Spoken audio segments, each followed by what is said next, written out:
some passion about your latte art Okay. because you're latte art champion. Champion, yeah.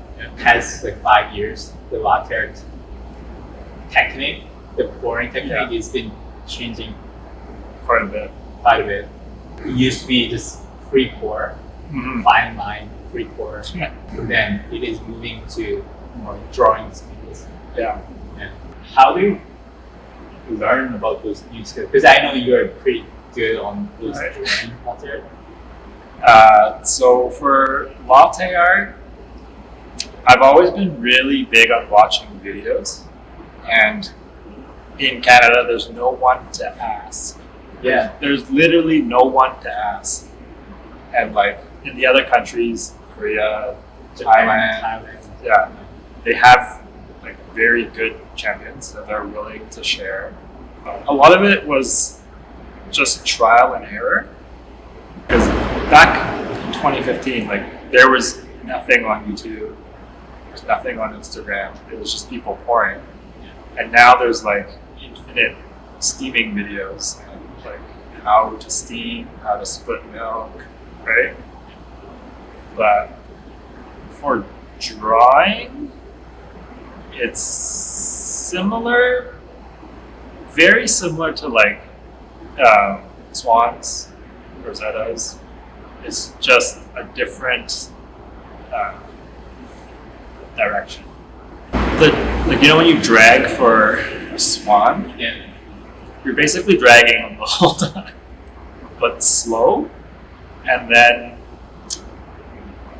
you don't really draw shapes. You're drawing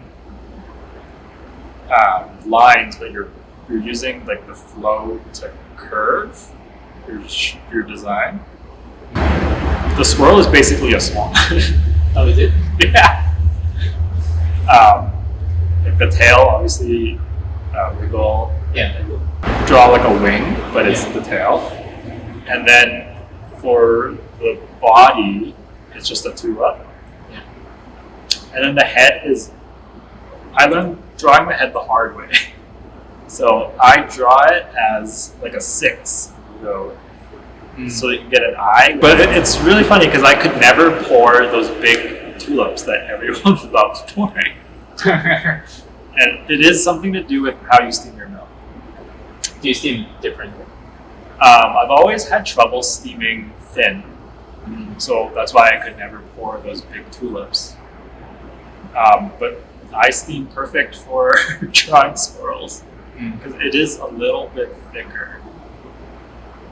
But you kind of just, you don't incorporate the milk together as much because you want that top layer to be very light.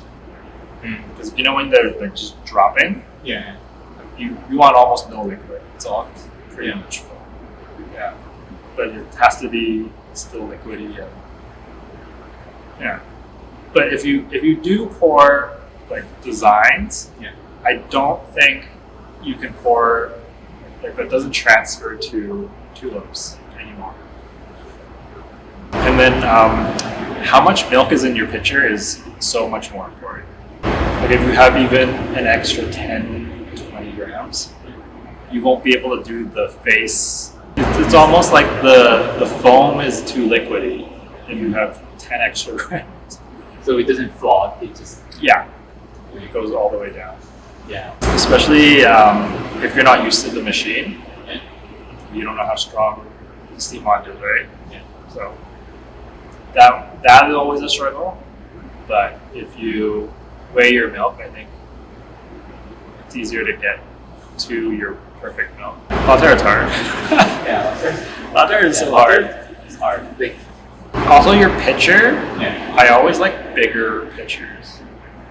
Oh, using bigger pitcher for Bigger the better, because you can get more angle, right? If you have this amount of milk in a small, it's already, when you pour this little bit, it's already gonna come out. If a huge pitcher, it's like you can tilt all the way. All right. Yeah. Yeah, you can go more flat. So I always try to use the same pitcher, so I know the weight, I know when milk will come out, and stuff like that. So I did take I minused a couple points at Latte Art because I used my one pitcher because I knew that's the one I like pouring with. Because like that 1 point that's like started with clean pitcher or whatever. Like I steamed in the big ones and I just poured into the one pitcher. Yeah, I took the hit.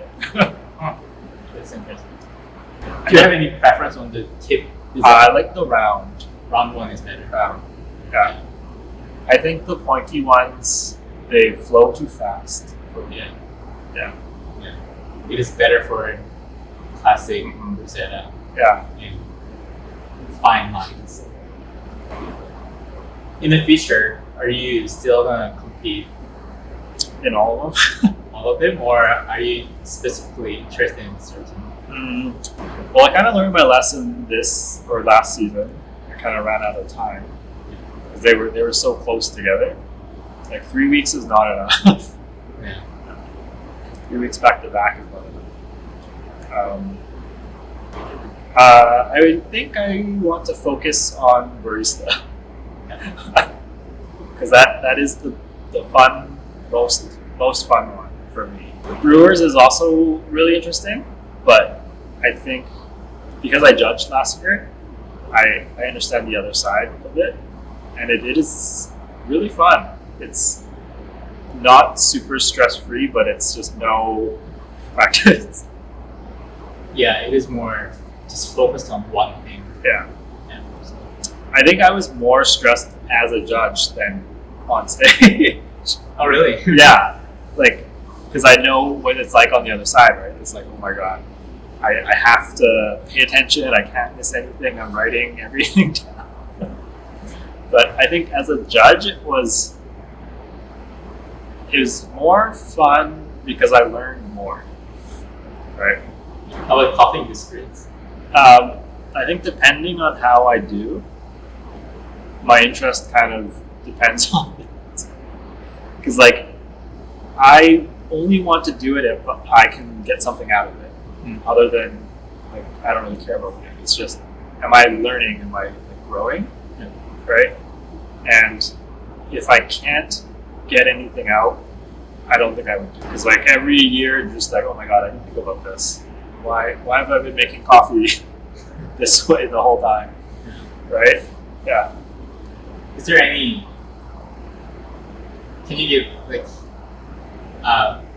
some hint to what you are interested in coffee making these days? Like, is there any like? I've been working on brewing really fast. Yeah.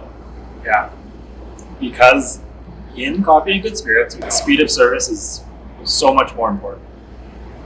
So grinding super fine, Yeah. and then just hammer down the middle. Yeah. A lot of my experiments have just been like somehow related to speed of service. Because like I know when I go into a cafe and I wait, I know how it feels, but I wait 5 minutes. I'm just like, why? What's happening? Right? Yeah. This really important. We can make good coffee faster. Yeah. So easy. Somehow. Somehow. Yeah. Is there any other project you want to do or plan to do in your future career? I don't have any big plans right now. I've just been focusing on practice. But big coffee projects, I think.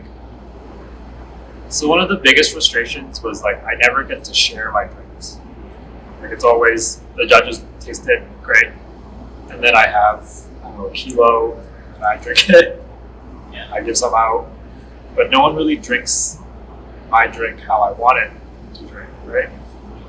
So I've just been trying to figure out ways to serve people my drinks. Like let people drink the coffee I want to serve. I think that's pretty much all baristas in their dream. They have their unique thoughts on their drink. Yeah.